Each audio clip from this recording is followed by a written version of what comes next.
Hello and welcome, everyone. We are thrilled to have you with us. Please go ahead and say hello in the chat. Let us know where you're calling in from, how you're feeling today, this evening or afternoon or morning. We'll get started in just a moment. Wonderful. As we have more folks joining us, we are thrilled to be back together this month having a conversation as part of the Wellbeing series on resilience and recovery. And we have the incredible Sharon and Parker back with us to guide the conversation, as well as two incredible guests, which will share their perspectives on developing our resilience and supporting recovery. Shelly and Amishi. And with that, Aaron, any opening thoughts before we turn it over to our guides? No, just that we're really excited about the session, and thank you to Amishi and to Shelly for joining us. Really excited to welcome you to our community. And Claire, back to you. Wonderful. Sharon, would you help us open with a practice, ground the conversation? Certainly. I think Parker is actually going to say a few words first, and then I'll jump in. Well, it's good to be with all of you today, and of course with you, Sharon, and I'm looking forward to the practice. I just wanted to say up front that you know our two guests well. You've known them for some years and you've worked with them. I knew of their work, but my first meeting with them was last week in our preparatory session. And I came away from that both informed and inspired. In fact, it led me down many online goat trails doing research on their work and related subjects. So I'm really looking forward to this conversation, as I know you are. I think everyone's in for a really important conversation. Oh, thank you. Yes, let's just start with a few minutes of kind of collecting our energy and settling and holding up this notion of resilience, of starting over, whatever that word may mean to you. So if you want to just sit comfortably, you can close your eyes or not. And to start with, see if you can find the place in your body where the breath is strongest for you or clearest for you. Maybe the nostrils, the chest, or the abdomen. Find that place and rest. Just bring your attention there. Let it settle.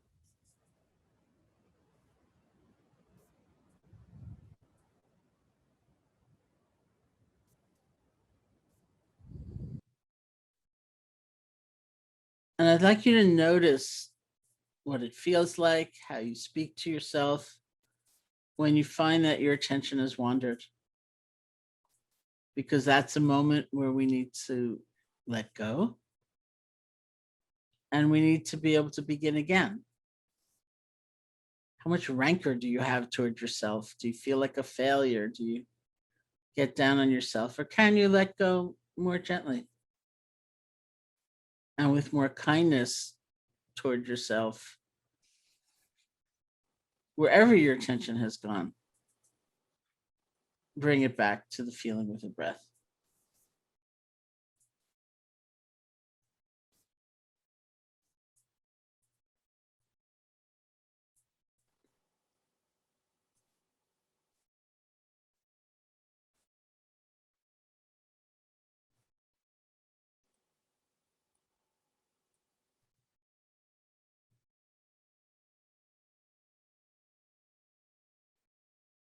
I've always found that a kind of miraculous capacity. Look at that.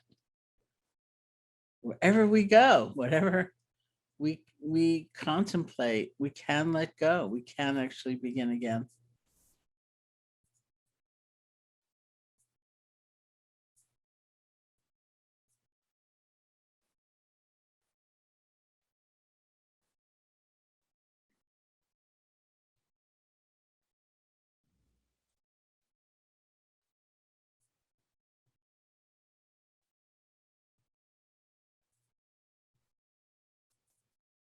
And as you rest your attention on the feeling of the breath, or practicing letting go and bringing it back, I'm going to offer certain words and just see how they feel in your body.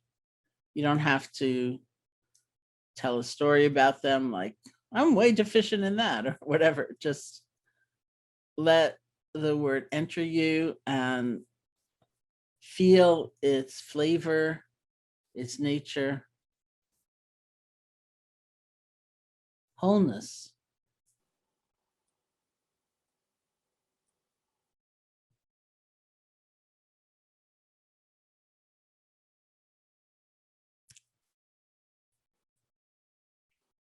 Creativity.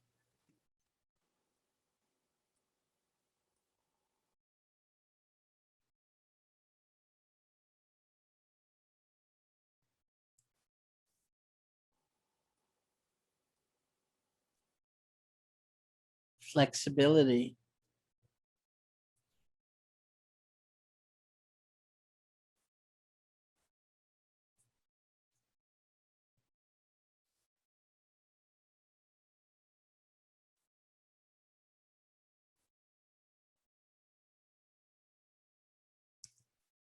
Sufficiency.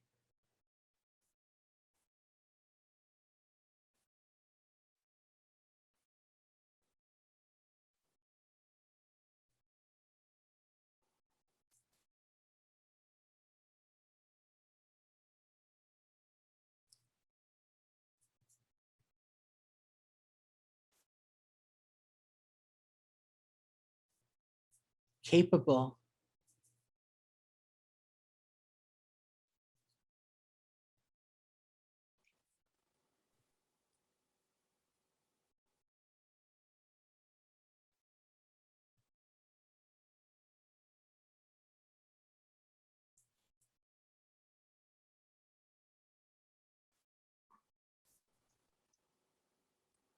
Connected.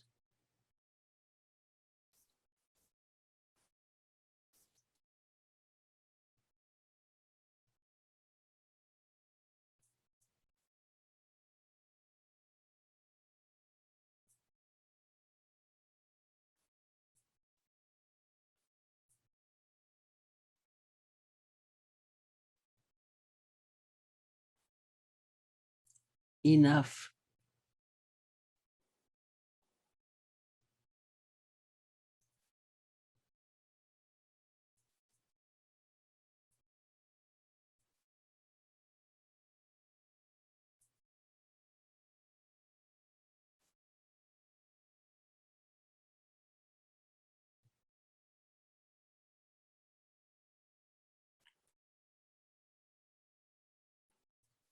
And for the last couple of minutes of this practice, again, just see if you can rest your attention on the feeling of the breath.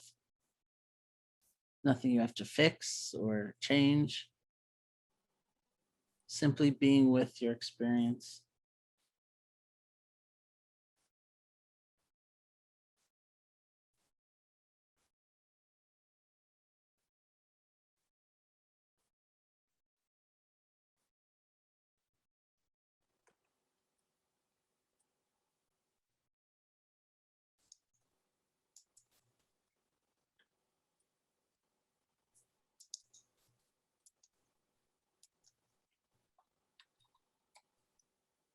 And when you feel ready, you can open your eyes or lift your gaze, and we'll end the meditation.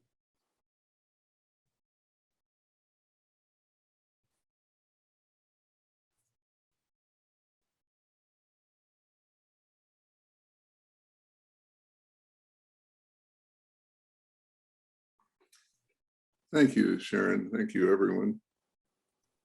I think, Sharon, I should beam you in each morning to get my day off to a good start. Thank you. I want to put two questions to you, Shelly and Amishi, and maybe ask Shelly to go first. So 2 questions and just a little bit of background. The questions are, what does wellness feel like? Everybody here knows what trauma feels like, what unwellness feels like. What does wellness feel like? And do you think that human beings have a tropism toward wellness that's always working within us, or most of the time, if we can feel it and move with it?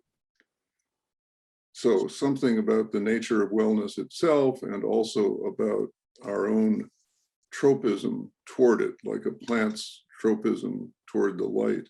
So my background on this is personal, I guess, but I think it's a larger observation as well. Sometimes in this conversation about unwellness, we get so focused on pathology that we forget what wellness looks like.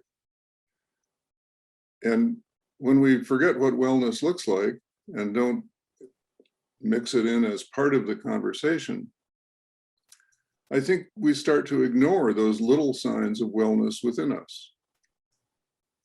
But if we could feel them and name them and count them as important, it might help us move towards greater wellness. Maybe we just need to be reminded from time to time of what it is we're looking for. I've told the story, and I won't tell it again in this community, of deep depression and being helped considerably by a journal of tiny achievements that I kept every day. I was able to get showered and dressed today. That's an achievement. I was able to get out on my bike for 10 minutes rather than 5. That's an achievement. And that slowly fed my journey toward wellness. So since wellness is a quality that lives on a continuum, right? Nobody's either completely well or completely unwell all the time. What are your thoughts about what wellness feels like and whether we humans have a tropism toward it that could be amplified? It's such a good question. I think that in order to really understand wellness, we've got to also think about just the difference between really wellness and health, right? So if health is a state of being, like physically, mentally, wellness is a state of living. It's a state of living that constantly promotes a healthy lifestyle. And it's really about having that balance. It's that intersection, like if you look at a Venn diagram, right? And you have the 3 circles that are intersecting at this point of wellness. It's that intersection between the physical, the mental, and the social well-being that we have. Because when one of those things is off kilter in some way, it's really hard to feel good, right? It's hard to feel whole. It's hard to feel like we're in balance and equilibrium. And so I love that you say that you kept a daily log, right? Because wellness requires work. It requires constant work. Radical wellness is the goal, right? But it's hard to achieve because it requires really hard work that has to be done persistently and consistently on a daily basis. And so for me, what that looks like is it comes in the form of a formalized self-care plan, meaning I have to work really hard to remind myself on a daily basis to count my blessings, to invest in that achieving that balance as much as I can, that equilibrium. Yeah, thank you. I go next. Thanks, Shelly. And first of all, thanks everybody for being here, and to Sharon and Parker for guiding us in this conversation, the whole wellness project. I'm excited about the whole thing. I'm learning a lot, even just in getting prepared for this event. You know, I think that I'm going to say something that's sort of a counterpoint to Shelly's point. Not that I disagree with anything she said, but just to kind of balance out our perspective. So we can think of wellness as a project that requires a lot of effort and a lot of monitoring and intentionality. And I think that in many respects, as it relates to health, as you were mentioning a moment ago, Shelly, it's absolutely the case. You know, if we think about 100 years ago, the idea of somebody running down the street we'd think they're being chased by a bear or running from a fire. Like, we would not think that these people are working toward improving their physical well-being. But we know now that we do this all the time to maintain, we have to work in order to maintain our physical well-being. And in some sense, we can think of the mind as very similar to the body, that there's something we need to do every day with intentionality in order to stay psychologically healthy and mentally well. And I think that that's absolutely the case. But there's the counterpoint is really just this. What if we could drop all the struggle? What if we could take away the things that we think are our impediments and kind of sink back into the okayness of any moment? And maybe that sounds strange, but even in the few words that Sharon was just saying to us, just as she said the words and I allowed that word, capable, connected, and resonate in my mind, I felt it.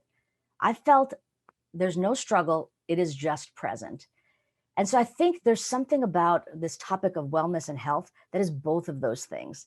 It's both a striving, effortful, intentional act, and it's an accepting, observing of what already is.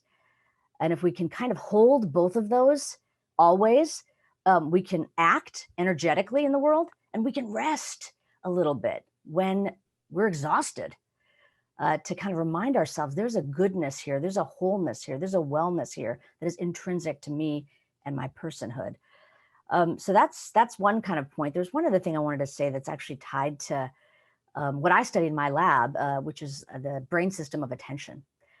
And attention is, in some sense, you can think of it as sort of the cognitive fuel we need in order to engage in different domains of activity, whether that's our emotional life, our thinking ability, our connection to others. And so in some sense, I think keeping tabs on our attention and ensuring that we have it available to us will maximize our chances of being able to do both the effortful, intentional engagement, like Shelly described, and the resting and observing, as I was just pointing out, as the complement to that. Mm-hmm. Shelly, I feel like between the two of you and Amishi that you're weaving this wonderfully complex fabric of understanding. It's not so complex that I can't find my way in it, but it has threads of many colors, kind of reflecting the multiplicity of my own experience. So does that ring true with you, Shelly? Yeah, no, it absolutely does. Because I think, Amishi, I love that point, because that actually, leads into at large what we're talking about here today, right? Which is really looking as well at resilience. And I think having that awareness and allowing where we are in this moment, like just being able to have that self-awareness and self-identify without that judgment of, well, why am I feeling this way? And why was I feeling better yesterday? And what am I going to feel like tomorrow is key to having that ability to really achieve that homeostasis or that balance, whatever that looks like for us today in this moment. Mm-hmm. Mm-hmm. Yeah, I've often had the thought, I wonder if this works with what the two of you are saying, that we talk about inner work, and rightly so, as work that we advance through our own efforts, intentionality about doing inner work. But I've also had the experience, and not infrequently, of waking up in the morning and thinking, oh, inner work was done in me during the night. Maybe it was the work of dreams or deep reflection, or tapping into some kind of intuition or something. But it feels different this morning than it did when I went to bed, as if there had been an agency of inner work in me. I mean, I wonder if there's anything in your practice or in your research that would prove that I'm not crazy.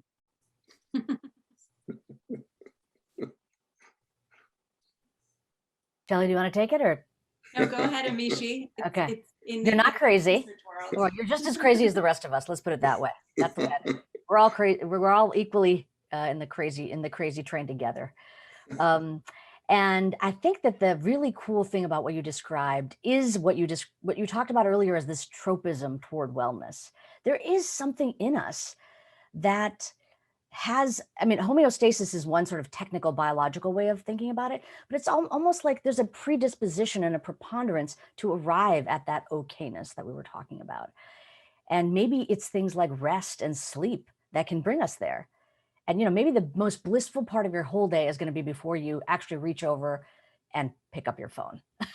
And I know all of us are probably at some level understanding of that, right? That there's a buoyancy, there's an aliveness, there's a sense of capability to meet the moment and the challenges, the joys and the challenges in me. And we know, for example, for going back to your question regarding research, that absolutely it's the case that sleep will reset us. And part of what sleep does that is so powerful in terms of resting and waking up in the morning is that it not only obviously rejuvenates the body and corrects a lot of metabolic processes that have kind of exhausted themselves throughout the day, but it's powerfully involved in memory consolidation. So in some sense, just taking the experience of the last day and kind of integrating it, weaving it in, actually baking it into the structure of the brain is one of the powerful things that sleep does. And that does allow for a bit of calming. Like there's some integration, or frankly, when that integration has not happened yet, it may be the first thing that comes to your mind when you wake up. So it's a very powerful aspect of I think what the brain does. Yeah, thank you. Shelly, before I have to pass it back to Sharon in a moment. What do you think? Well, I think so. It's so interesting, you know, Amishi, because there's two practical kind of tangible practices that I have and that I've been doing for many years at this point. And one of them is that every night before I go to bed, I sort of download my brain, which means that before I close my eyes, or sometimes I even do it with my eyes closed, but as I am lying there, I just, if you remember those old like what were those red things called when we were kids? Viewfinder? Viewfinder, thank you. So there were like these viewfinders, like a slideshow. You used to be able to click through the actual, images. And so I literally go through the entirety of my day, from even the most mundane tasks, like, okay, and I don't ruminate. I don't hold on to any of those images, but it's just, I woke up, I went to brush my teeth, meditated, got a cup of coffee, and I just go through my day in that way, like a slideshow. And eventually I arrive into that moment of I'm in bed, and I downloaded like my entire day. I didn't attach myself to anything. And I find, I don't know, I mean, you might have to ask my husband for for confirmation of this, but I'm usually asleep within like 5 seconds after that. But in the morning, what happens when I wake up, and this I actually think is part of the fact that, I grew up in a religious and an Orthodox Jewish family. And so we've been trained since birth to, like, when you wake up in the morning, you automatically say a very specific prayer. And so in lieu of that, what I do now is the first thing I do when I wake up before grabbing my phone is to just pause for a minute, feel into gratitude that I woke up that morning. But I immediately ask myself the question, what intention do I want to cultivate more of in my life today? That's the question that I ask myself. And whatever word comes up, and sometimes it's the same word day after day, and sometimes it's a different word or a word that kind of hits me out of nowhere. But it's words like that seem abstract in a sense, right? Even words that, Sharon, like when you were saying capable and enough and happiness, patience, all of these beautiful words, but I just focus on that one word for the day. And it's just such a beautiful kind of bookend practice that has really anchored me for quite a while. Well, thanks to both of you so much. I'll just say that as someone who's long had trouble sleeping, I've learned in recent months to focus on the word trust as I'm going to sleep. And in the context of, life has its ups and downs. I've had 82 years of it, but I'm still here. There must be something trustworthy in this life I'm living. So trust it again. Thank you. It's really beautiful. And first, I want to say, Shelly, we were all kids at different times. I don't even know what a viewfinder is, but I'm going to check it out. And, in terms of this discussion so far, I think it's fascinating to see what associations we might have, any one of us, with a word like work or effort, because I think for many it implies strain and struggle. And I'm sure that's not what it has to mean by any means, And so sometimes just in teaching meditation, I try to differentiate effort from intentionality or commitment or sense of purpose or something like that, which seems essential, especially if people are having those other associations with work, and I think that's just an interesting kind of reflection to do for oneself, and see how that hits you. So I want to talk about resilience some, and I realized that for myself, the word got much more popular in my life. I forget the year. It was after that major hurricane in New York State, Hurricane Sandy, where there was so much damage. And I kept hearing about nonprofits funding resilience and people really interested in resilience. And it was all systems like the electrical grid or the water system, all of which, is very important. But I didn't see anybody talking about resilient people, or leaders who would then have an effect on so many others. And then somehow the word often was just used in a more glib way, and it was almost like a cliche. And I remember I was at one institute's gala dinner, like a fundraising dinner, and I was going to speak. And before I was getting up on the stage, they just sat me at somebody's table for a while. And, so I sat down, and the woman whose table it was said, "I hope you're not going to talk about resilience. I was already at a resilience lunch today." And of course, I'd been exactly intending that, talking about resilience. So I was sitting there thinking, how else can I frame it? What can I say?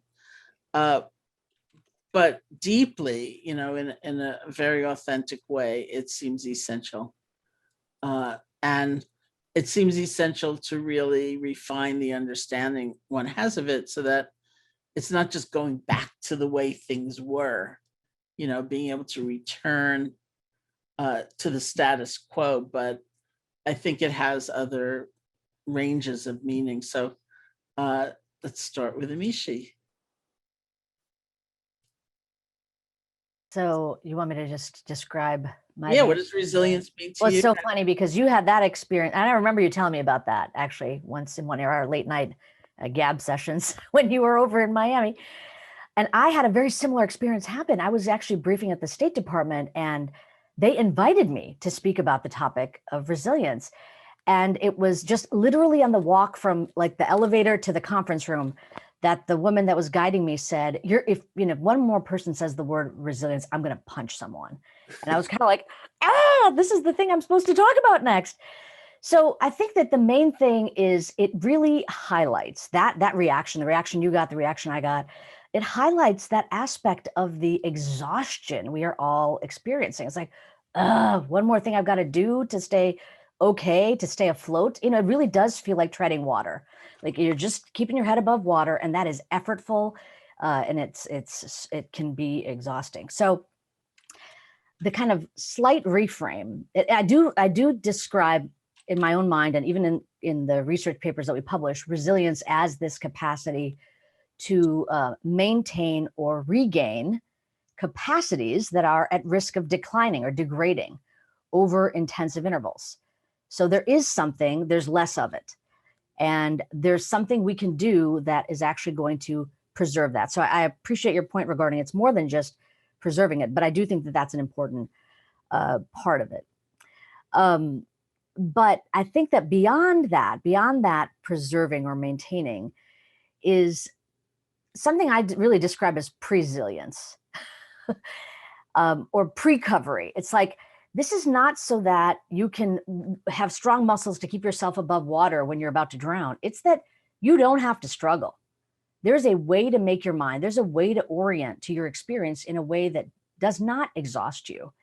That is what I think practices like contemplative practices can offer us.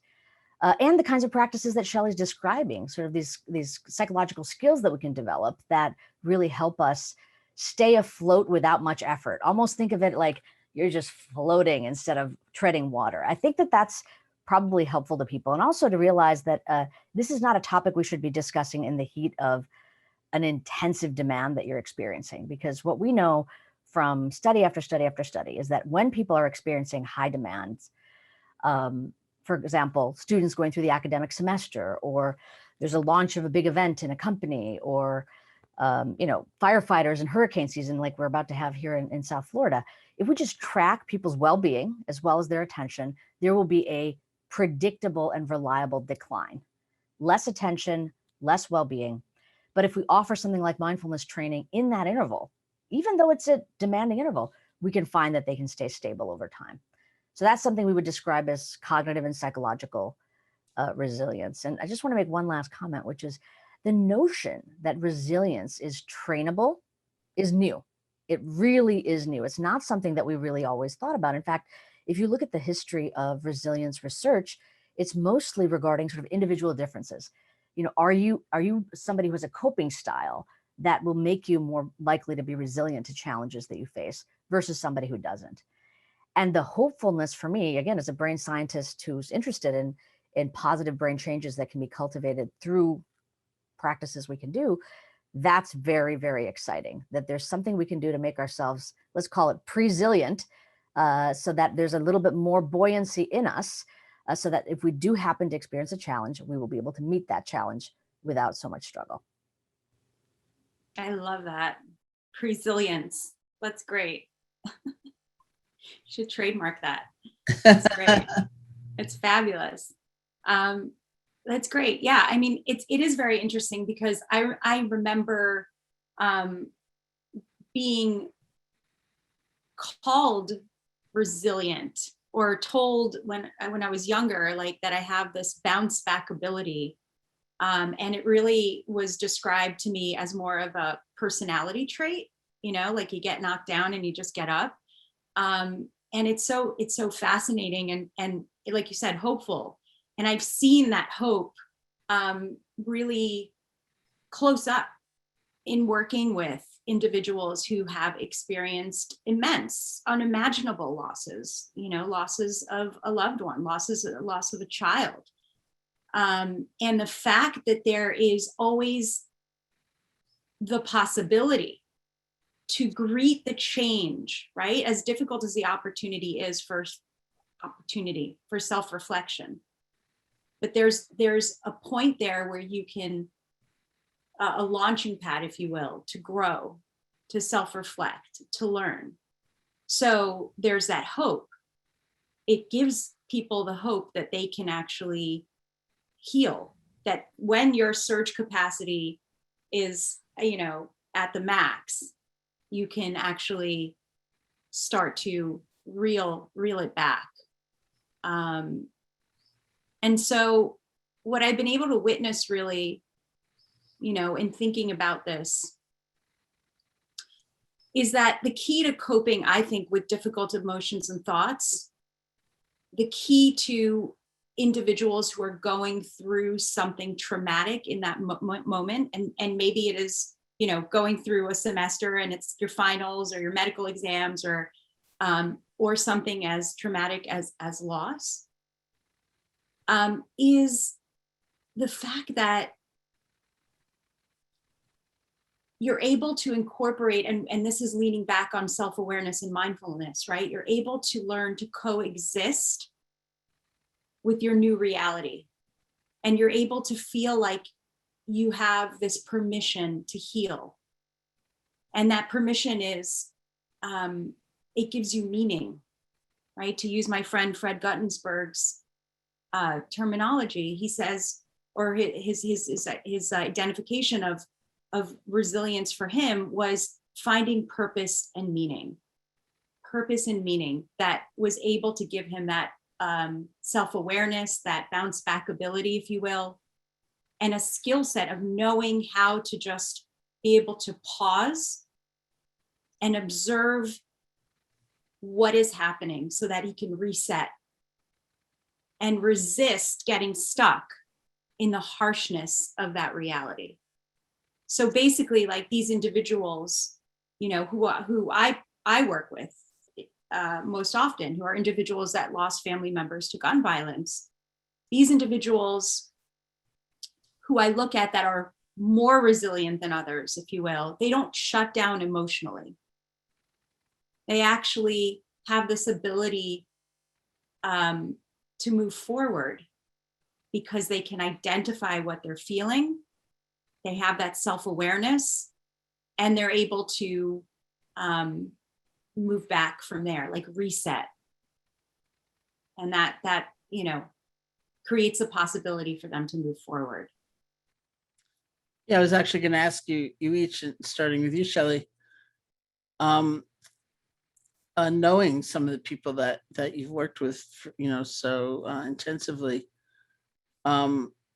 if they feel it's just wrong to so-called bounce back or be resilient, that it is like forsaking the memory of the loss or somehow copping out in some way that, and, you know, Fred is a great example of somebody who specifically says he found a sense of purpose and meaning. He also says, you know, his daughter was killed in Parkland at that school shooting, and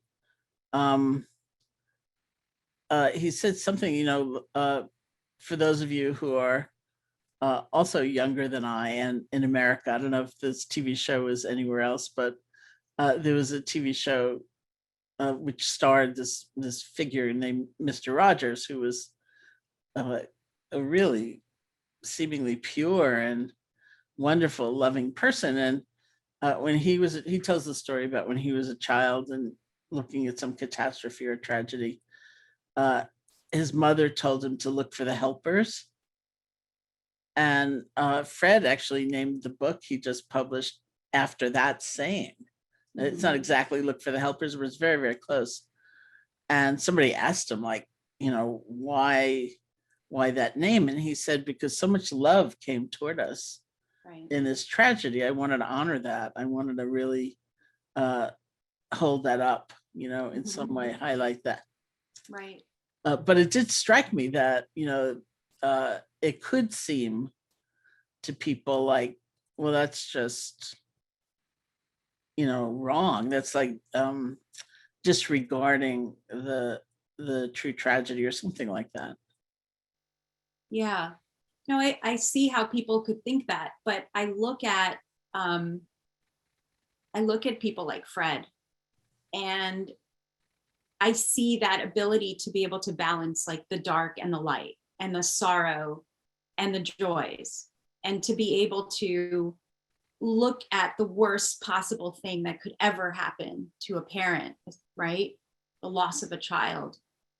And yet, so there's hate in the world, especially given how his child was taken out of the world, but there's so much love and possibility in the world as well. So it's being able to hold both truths and duality, I think, is part of resilience. Again, it's resilience for me in this context is about coexistence.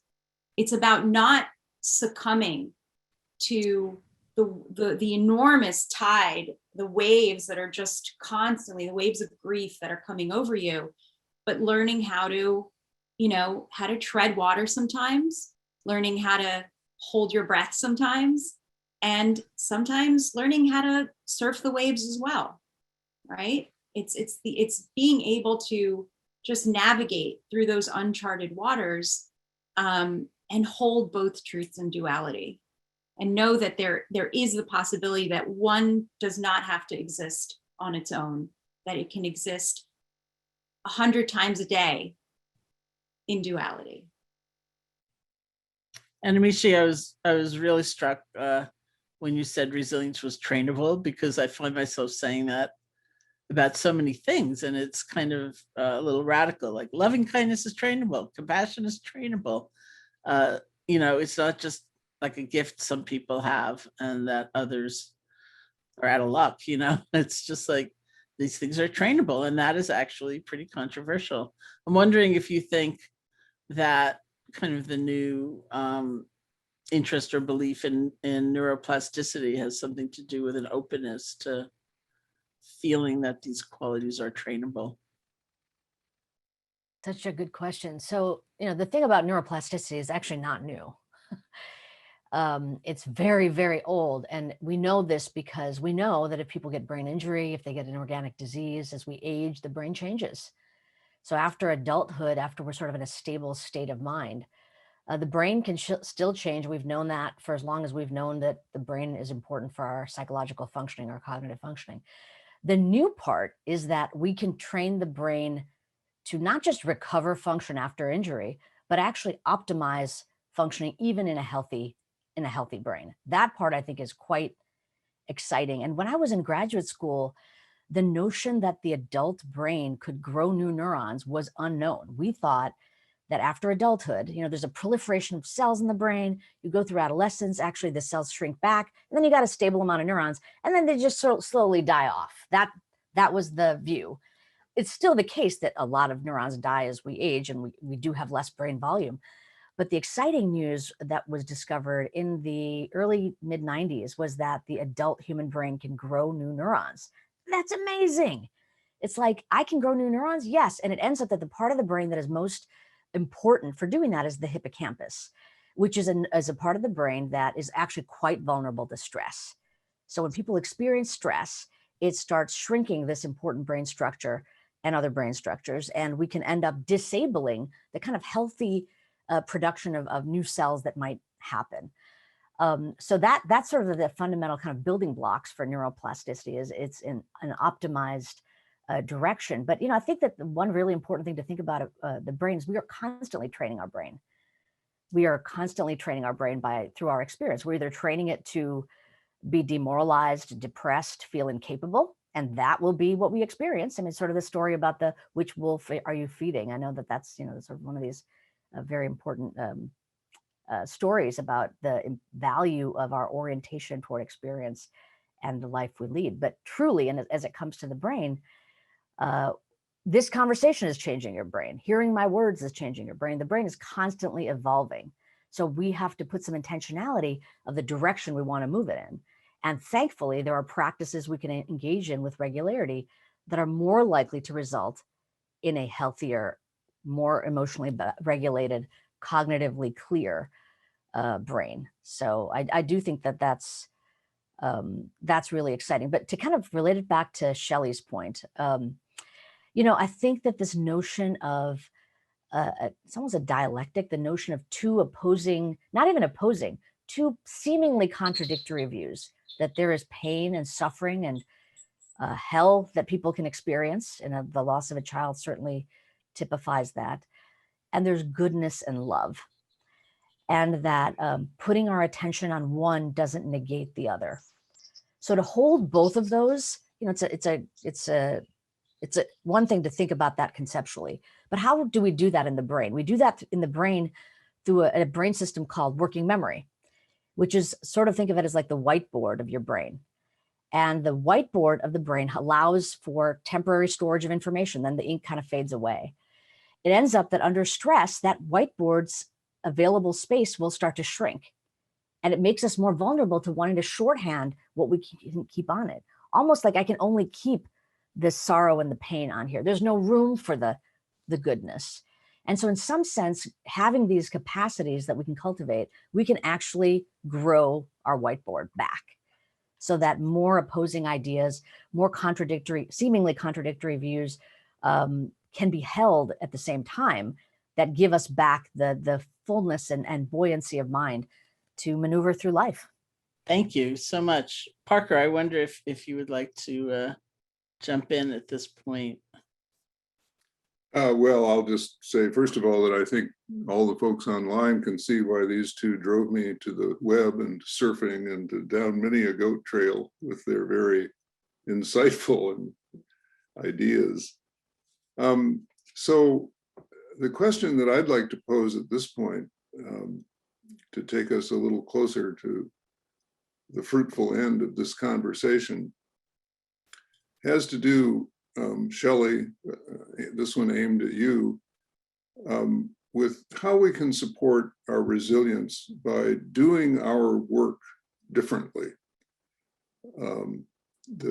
This whole notion that we touched on work earlier, how do we understand work? Is it effortful? Is it labor? Is it martyrdom? And I think some of the answer to that question, depends on how we frame it, how we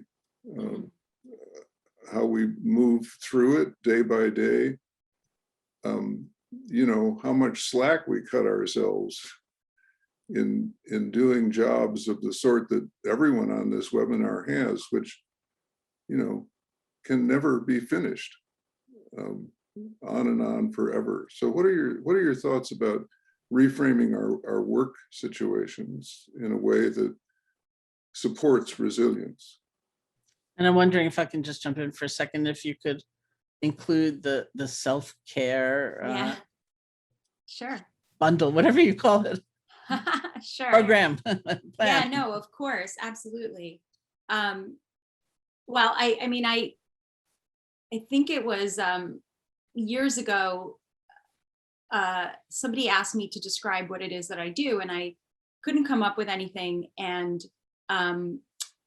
she said, well, why not a self-care activist? And I said, oh, I love that. That's great. A self-care activist.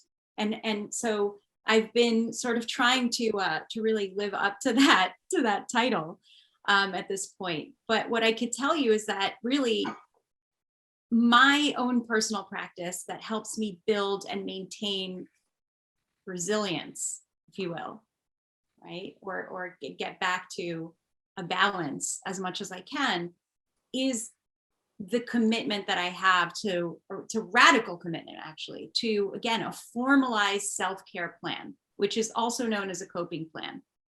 And when I say formalized, I mean written down or drawn out. And so I just want to share with the people in this who are watching today, or also people who might watch us later, that I sent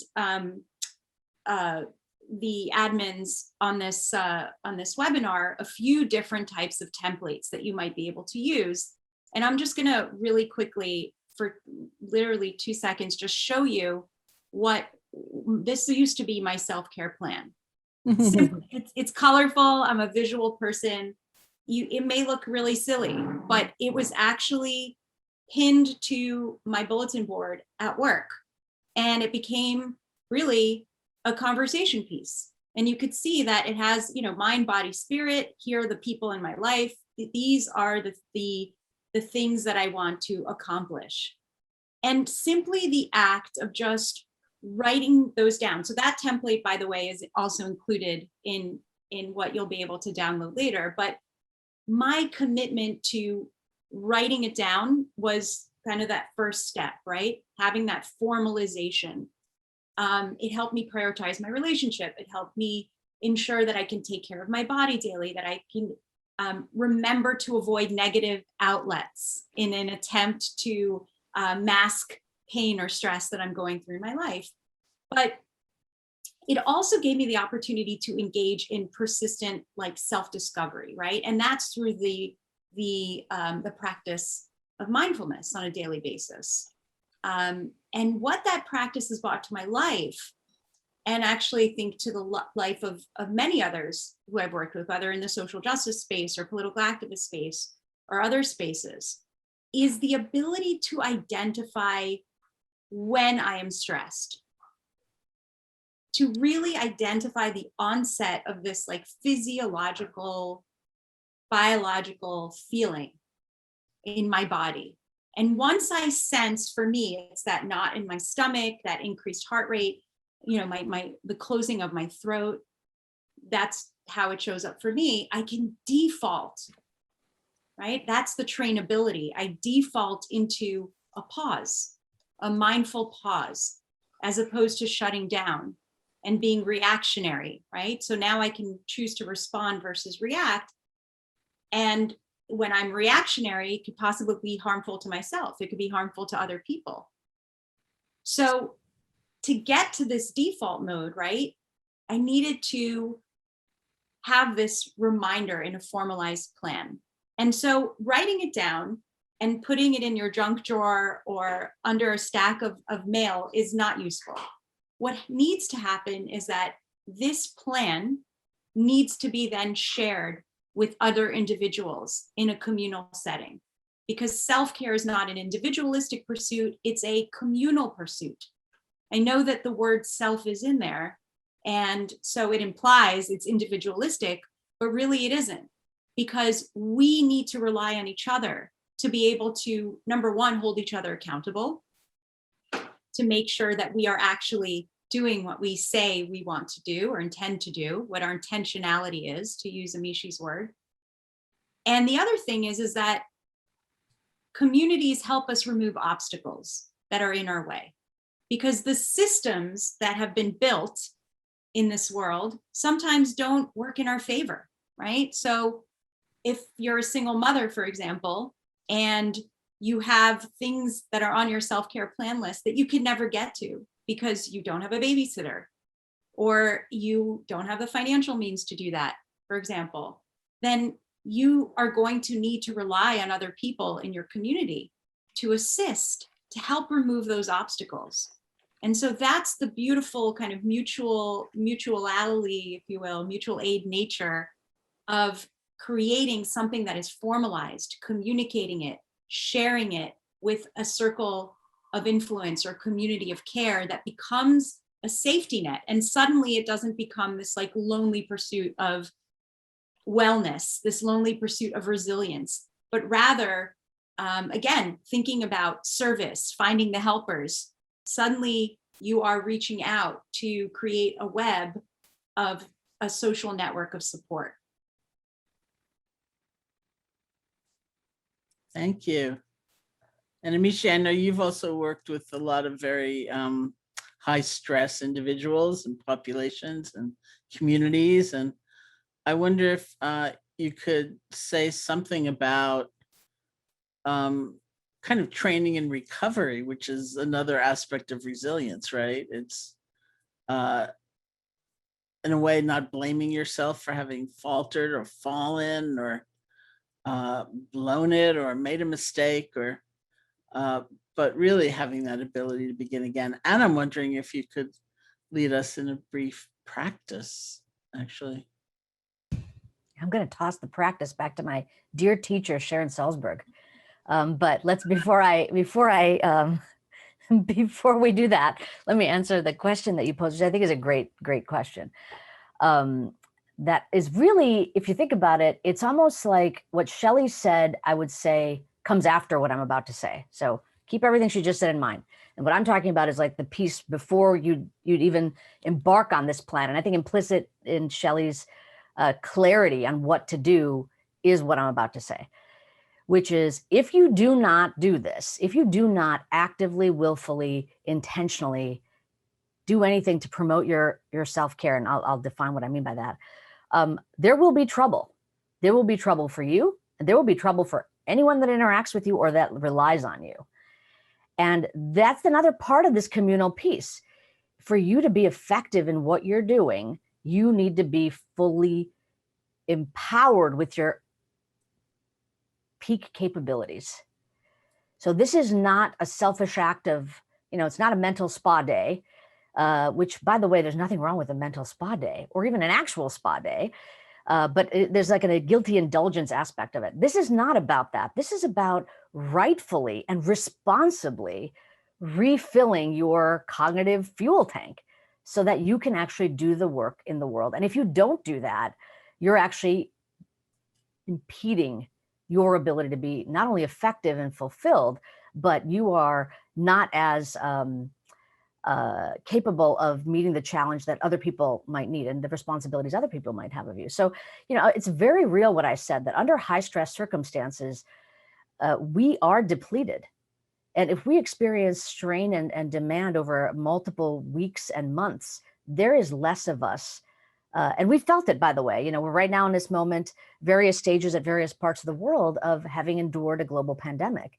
That feeling of fogginess, of not quite the crisp thinking you're used to, a little bit of maybe hesitation and anxiety about maybe re-entering the world in whatever way that is appropriate and comfortable for you in this moment, that's real. And that comes from something actually that Sharon described, some of the other populations that I work with: military service members, first responders, medical and business professionals. The term that comes to mind is Vuca. So it's just an acronym: volatile, V; uncertain, U; complex, C; ambiguous, A, Vuca. And Vuca circumstances end up being the driver. It ends up being a driver for depleting our cognitive and psychological skills. So we need some way that can be addressed. And part of that means understanding that that's important to do. That's the number one step. And then doing something about it, like Shelly just described. The way that we talk about it, going to your question regarding practice, is especially for our military and first responder colleagues and participants in research, do the mental workout, do the push-up for the mind that you need to stay strong. And that push-up, when it comes down to it, can be described in a very specific type of mindfulness practice, a concentrative or even an open monitoring mindfulness practice. And Sharon, I'd love for you to kind of take us through for a few moments, but I'll just kind of give the highlights that relates to this notion of a push-up. So, as Sharon will guide us, and I just can't guide in the presence of my dear teacher, because if I have the opportunity to be guided by Sharon, I will take it, and I'm taking it for all of us. But this is the idea, right? So we sit in a comfortable, upright, alert posture. We set the stage. Then we pick a particular object that we're going to be focusing on. In this case, it could be our breath, body sensation, whatever. So there is a focus for our attention. And then we're to kind of be holding a noticing quality. This is my intended focus, but what else is happening, right? And Shelly described that pit in her stomach when she knows that she's experiencing stress. That comes from cultivating in these micro moments the ability to notice what is happening to our minds and our bodies. So focus, notice, and then when you aren't on, for this dedicated period of time that you want to practice, when you aren't on the target object, redirect. So the mental push-up ends up becoming focus, notice, redirect. And when we do that over and over again in these dedicated periods of formal practice, it can end up having a very positive contagion for the rest of our lives when we want to be able to focus, when we want to have that background observational stance of what's happening, and when we need to get back on track to actually do what's required of us next. Can you repeat what Vuca means, what it stands for? Volatile, uncertain, complex, and ambiguous. Thank you. I'm so foggy, I already forgot the V. Volatile. Okay, thank you. I will lead us sitting just for really just a couple of minutes. But first, I want to say that for those of you who've heard me say, a neuroscientist friend of mine says that 12 minutes a day of practice, 3 to 5 times a week, will change your brain. The source is Amishi. And we were on a panel together on Zoom for Oxford University. And I quoted a different, also a close friend, neuroscientist, who said 7 to 9 minutes a day. And I saw Amishi's face on the screen. And I said, okay, what do you think? And she said, well, my lab found 12 minutes a day. So obviously it's not an extremely precise, but I think it's heartening to get this sense that nobody is talking about 16 hours a day minimum. It's like the regularity of this cultivation that really makes for measurable, discernible changes. So, and daily dozen is easy to remember. Get your daily dozen in. Okay. That's great. So why don't we just sit together for a couple of minutes? And we'll go back to how I started our initial practice, and that's very much like what Amishi is describing. We rest our attention on an object of awareness. Let's say it's the feeling of the breath. Our attention will wander. We notice that. We practice letting go and coming back. So it is a practice of recovery. It's a practice of return. You do not have to despair no matter how many times your attention wanders. This is actually the training.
So thank you. Thank you, Sharon. Thank you, Amishi, Parker, Shelly.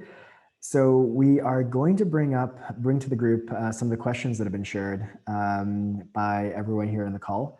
And as we do that transition, one thing that we just wanted to highlight and mention as well is that we also host 2 weeks after the webinar.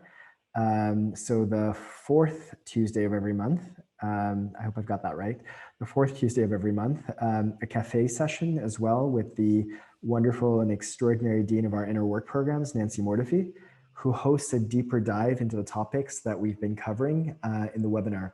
So it's a chance to actually spend some more time talking about this, exploring this in a much more intimate group. And so I think one of our team members will just share a little bit of information about that in the chat, and the sign up for that is in the email that you'll receive following the session as well. And so with that, that takes us into questions that have come up during this wonderful session. So Claire, I'll pass it over to you. Thanks, Aaron. And all, if you have other questions, feel free to continue adding them to the chat. As with prior sessions, we collect those and include those in this follow-on cafe conversation. One question that's come up in a few ways is coming back to the middle of our conversation about,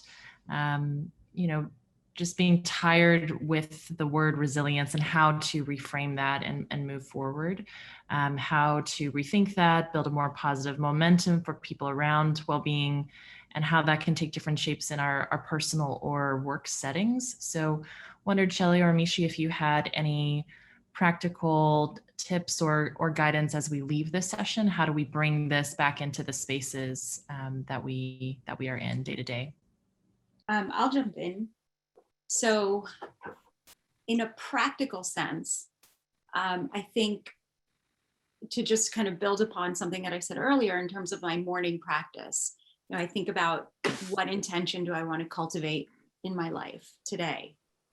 And the piece that comes after that is, if only for today, if only for today in this moment, right? I don't think about tomorrow. I don't think about yesterday. It's just for today. And so one of the things that I've, again, been doing for quite a while, and it actually started out as a joke because I used to take a dry erase marker, like the ones that you use on whiteboards, and write affirmations on my son's mirror in his bathroom before, like every morning before I woke him up. And it came to me that really I should be writing these affirmations for myself as well. So I think of whatever that word is as soon as I wake up. And it might be the word resilience. It could be the word patience or happiness or anything that's abstract, right? And again, that intentionality of what am I bringing, if only for today, to this day? And I write that word on the mirror and in my own bathroom. And it's interesting because what happens is that then throughout the day, and definitely during the pandemic, when we were kind of relegated to going back to the same bathroom multiple times in a day, but that word would just really like hit me. It would stand out. And I would ask myself, would reframe that question from the morning and say, if only for today, if I'm going to bring more resilience, more happiness, more patience, more wholeness into my life, what would that look like as it pertains to this meeting I'm about to have, as it pertains to the 7th time that my mother calls me today, as it pertains to, a child that has needs while you're trying to get a meeting done or work done. And so I try to really kind of frame it. I chunk it out into like these little micro practices throughout the day. And the beautiful part about it is that because it is a dry erase marker, at the end of the day, when you find yourself standing in front of that mirror again, and you're brushing your teeth and you're reflecting on your day, you could just take your hand and wipe the word off, because it's if only for today. And tomorrow's another day. Tomorrow is another day, and it might be a different word and it might be the same word, but you're able to really center your life around intentions or intentionality. And it doesn't seem as daunting, right? When you kind of chunk it out into those smaller pieces. Thanks, Shelly. I'm going to add to that in a kind of a different way. And I think it's what I'm about to say is picking up on a lot of the, I'm not saying that the person who asked this question has this, but a lot of the kind of anger around the term resilience, because I think the reason people have anger about that term is it's a sense of injustice. That's something about the current systems, whether it's a workplace situation or something else about our structural systems in our society, whatever that society may be, that somehow it's a salve. Resilience and even contemplative practice is a salve to just like shut us up and keep us like momentarily blissed out so that we won't complain about the structural problems that exist. And so resilience has been seen as the Band-Aid that a lot of institutions, or as resilience training as institutions put on. But here's the other way to think about it. Advantaging yourself to have more of your full capacity will better position you to work in the service of structural change. And until you can see clearly what is happening, which you cannot when you're depleted, cognitively fuzzy, extremely reactive, angry, you cannot see with clarity what the problems are. So we need to advantage ourselves to see the nature of the injustice, for example. And then we need to have our full cognitive faculties to make a strategic plan of how we're going to change that. And so I think what Shelly it's fun to kind of go back and forth in this way. What Shelly described is a manner in which we can instantiate that rejuvenating quality, that building back of ourselves, but to reframe the presence of resilience training and opportunities for people to receive any kind of mindfulness or contemplative training, for example, in their workplace, not as a way to quiet us down, but as a way for us to be building ourselves back up so that the changes that are needed, we can actually help enact and demand when there is injustice in the way that people are being treated. I kind of want to say hallelujah to that. And I have a feeling that my washroom mirror is going to be meeting a marker at some point soon. Another question that came up in the group, and I think just to say that term presilience, I think really resonated with a number of people in the group. I was wondering if you might be able to share a little bit about how we can build resilience. And really the question that was there was, what does that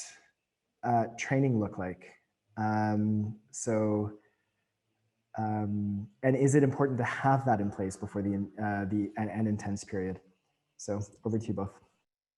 I guess I'll start it out, and I'll say that, this is where my dear teacher and friend and Sharon Salzberg has been saying this for years. Like, don't wait till she probably didn't use this phrase, the shit hits the fan.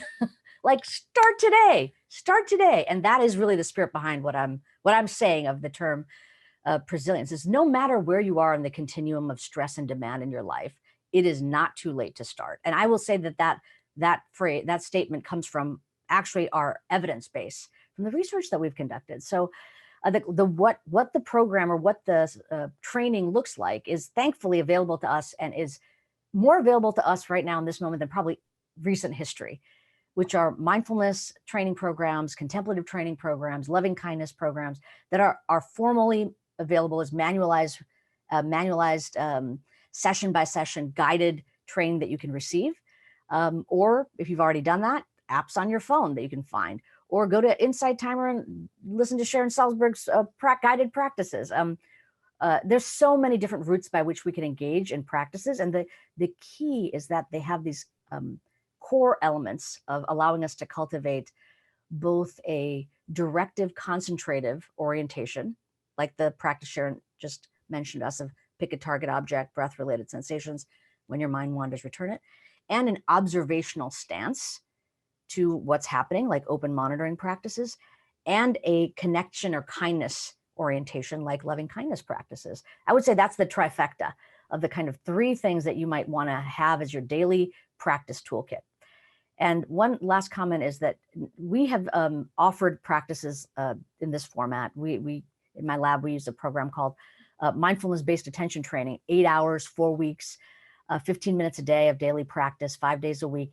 And that has been now offered to, again, students, medical and nursing professionals, military service members and spouses, football players. I mean, the list goes on and on, of firefighters, of the kinds of groups that we've offered it to. And we've done it at various stages, some right before an intensive period of demand, some while they're actually in the middle of, for example, military deployment. And realizing that even now I'm not able to fall asleep. I need to be able to hold my ethical code. I need to be able to discern what's happening in front of me. Start practicing now. So that is what resilience means to me, keeping the mind in this readied state so that all of our capacities are fully available to us. Yeah, a bank account, basically, a savings account for a rainy day. Resilience bank account. That's the key. But what I will add to that, Amishi, is, again, I want to stress the point of having community, leaning into community to do it, because it becomes increasingly more difficult, especially as that bank account starts to deplete, even if you have something that's built up, to continue on a daily basis, right? So it's really important to have the cheerleaders, or at least that one buddy, that self-care buddy, if you will, that holds you accountable and that says, hey, how was your meditation this morning?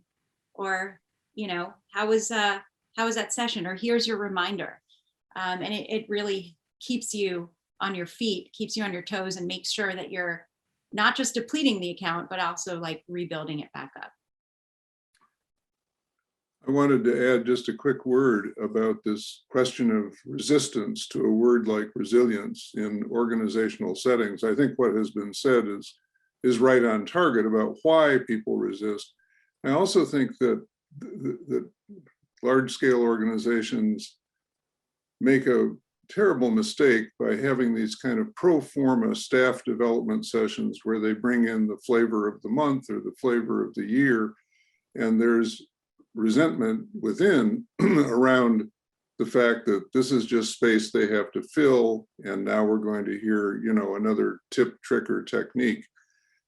And I, in my work in higher education over the years, I learned that on occasion I would say, thank you for inviting me to work with everyone, but I won't do that.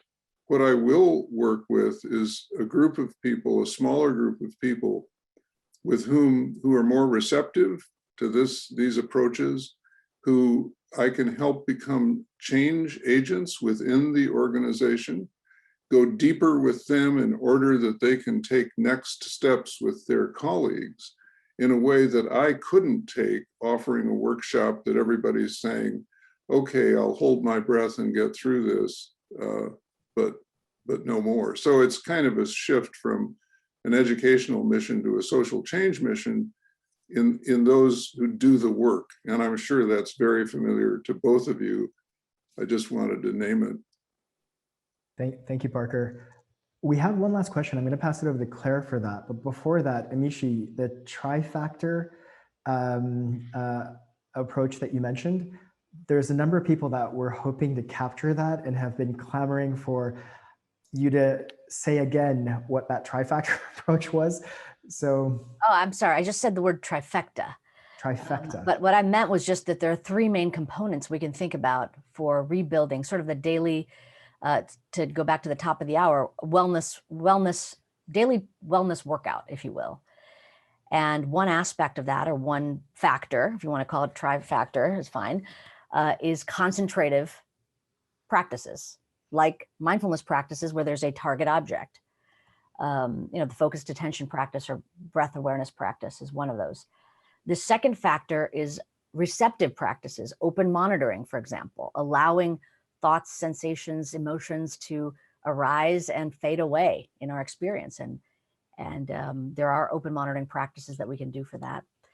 And then the third component is really this connection practice, loving kindness practices, where if you want to read anything about loving kindness, type in the word Sharon Salzberg and you'll come up with some of the best books in the world. So these are really, I really do think of it as like a triangle. I mean, they're really mutually supporting each other and really needed for us to be able to live at the peak of our capacities.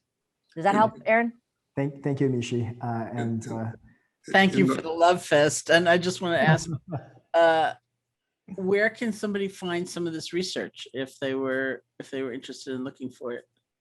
On the value of all three of these kind of components? Yeah, I mean, when you said there's research that this isn't.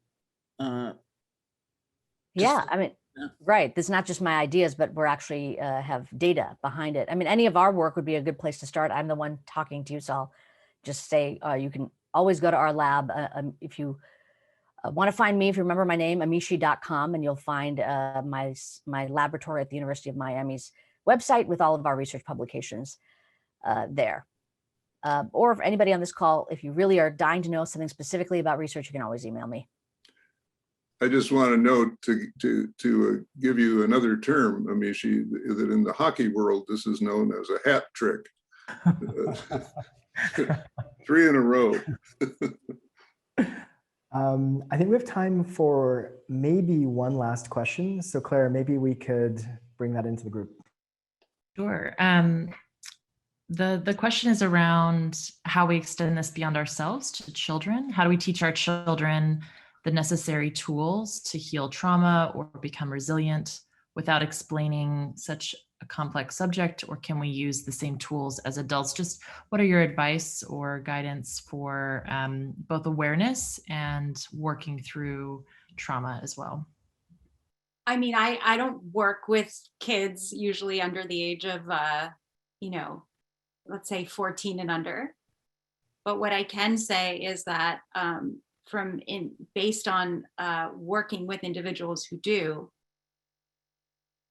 that number one, these practices absolutely can work with kids. I think that the earlier you start, the more it's ingrained, the more it becomes a habit, which is the key. I think the second thing is that when dealing with trauma, I've found that kids are very receptive to trauma therapy, like EMDR, for example. And I'm sure Amishi has opinions about that. She can speak about that. But I've found that kind of having the anchor of a mindfulness practice, teaching kids, self-awareness or the ability to kind of self-reflect and identify and label and communicate what they're feeling, in addition to also, in tandem having a trauma therapy of some sort from somebody who's a clinician, obviously, is incredibly important. But the practices that we teach in mindfulness have to be trauma informed. We can't just make the assumption, especially when anybody, whether it's an adult or a child, is dealing with mindfulness, with trauma, that we could just, that mindfulness is a cure-all of some sort to help build resilience, because sometimes it can actually take them down a different rabbit hole. Yeah, thank you for saying that. It's a very, very important point. I'm not a clinician. I'm a neuroscientist, so I don't actually deal with clinical disorders. My research area is really to try to see what we can do to protect against people landing on the side of actual disordered, states of mind. But in addition to sort of trauma-informed and trauma-aware practices, when it comes to children, they have to be developmentally appropriate. So there's a giant movement of mindfulness in education. And these practices are, when they're successful, and there have been plenty of studies that have shown the success of programs that are offered to children, they are offered in a way that makes sense to children. So, I may, right now I'm talking about concentrative practices and open monitoring practices. And by the way, simplifying it doesn't necessarily take away from its sophistication. So when I would be talking to my own children, for example, I wouldn't talk about it as concentrative. I'd talk about the flashlight of attention. You point it, you direct it. It's narrow, it's focused. We want to cultivate that. We want to have a steady flashlight. We want to know where our flashlight is. When we talk to children about receptive practices, we talk about a floodlight, broad, available, allows us to see what's going on. And of course, I think children are natural masters at connection and kindness. I think they're our teachers in many ways when it comes to that. So there are ways in which we can have these conversations with children that are completely accessible to them without them missing something. And I think the earlier we start, the earlier we have, when it's developmentally appropriate for them to understand, the better the chances of it being incorporated and normalized. So that if we start this now, we won't have to have these convincing conversations of like, you know what, taking care of yourself every day is probably a good idea. We have to do that now. It's not part of our cultural norm. But if our children know that, and they know that it's their kind of responsibility, and it's part of their own wellness, that they must think about their mind in the same way they think about their body. It'll do a lot of good as we move forward in our society, as we look forward to even more complex and challenging circumstances that they're going to have to face in their lives. Thank you, Amishi. Thank you, Shelly. So we've been super, super excited and grateful about having Amishi and Shelly with us. I'm going to pass it over to Sharon and Parker for their closing thoughts, but want to do one quick plug for both of them. They both have books coming out later this year in October, 1 week apart. And we'll be sending out information about their books as they come out. And so more to come there. Parker, Sharon, maybe I can pass it over to you for your closing thoughts.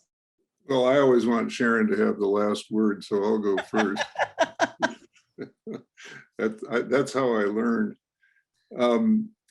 So I want to say that both of these wonderful new books are now available on Amazon pre-order. And I'm sure you could do that with indie.com too, with the independent booksellers.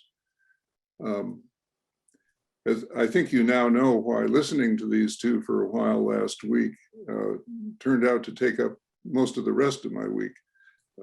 Surfing on the web, researching stuff, trying to learn, among other things. For the educators out there, I learned more than I knew about a shift from trauma-informed education to healing-centered education, which I find very interesting and promising, and loops me back to where we began the webinar with the question of what does wellness or well-being look like.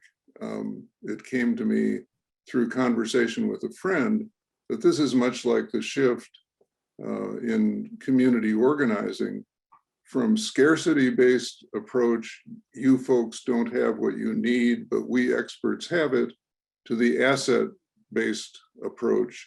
You have everything you need. Our job is to help you see it and evoke it. which has borne much riper fruit, nourishing fruit than the other one. I just want to end with, I always like to end with like a question I'm holding. I've been thinking a lot about this business of assessing capacity, of reviewing capacity. I think it's a really important question, and it has come to me throughout this time, this hour and a half, that it requires a lot of discernment to do that, because different parts of ourselves want to see our capacities in different ways. The ego wants to think I can do it all. The self-doubt thinks I can't do any of it, et cetera, et cetera. On my journey in social change, it's been very important to realize that burnout, to be very specific about this, what has been called burnout, isn't just about giving too much. It's often about trying to give what I don't have to give, which is a really important distinction in my life.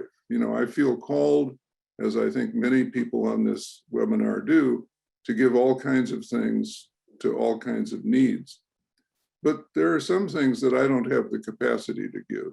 And if I insist on giving them out of some abstract ethic or some ego wish to appear heroic, burnout is the result, but it isn't solved by backing off for a while and then re-engaging. It's solved by being honest about both my gifts and my limitations. Sometimes when we suffer loss, it seems to me that the desire to help others who are in that same plight doubles down. But we may not have the capacity to give that particular thing, or at least not right now. And so the discernment is all about, you know, what's really in there, what really replenishes itself in me versus that which depletes me. And I can lay it down for a while, or I can give a lot for a while, you know, go through everything it takes to regrow that resource and then give it again. But some stuff doesn't regrow because it ain't rooted in there in the first place. So I find that biological, or, you know, metaphor very helpful. So thank you so much, Shelly and Amishi, for a really engaging conversation. But I will hold you responsible for all the distractions from my basic work that are going to appear in the next week or two. You'll be hearing from my people. That was great. Well, thank you, Parker. That was wonderful. And as you were speaking, I was thinking, well, both gifts and limitations don't need to be seen as permanent either. And that was a reflection on and everything that just transpired in this conversation. And I will also say both Amishi and Shelly work in some really hard circumstances, just like many of you, with populations that have really suffered a lot or are suffering a lot. And so I think they're both like incredible models for being able to just kind of sustain work that's really difficult and in a really good way.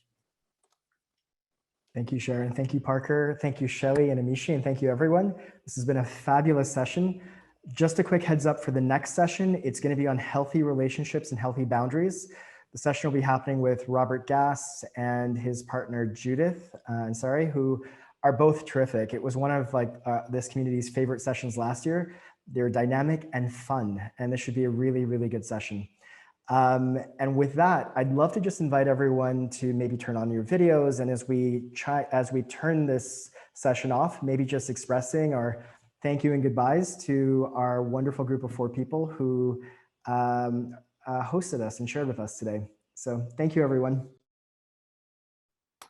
Hi, thank you. Thank you. Thank you so Bye. much. Thank you so much. Thanks, folks. Be well. Helpful. Bye. Excellent Bye. session. So much. Thank you very much. Thanks, Anne. Thanks, Parker. Thanks, Thank you. Sharon, Thank you. Shelly, Amishi. Thanks, everyone.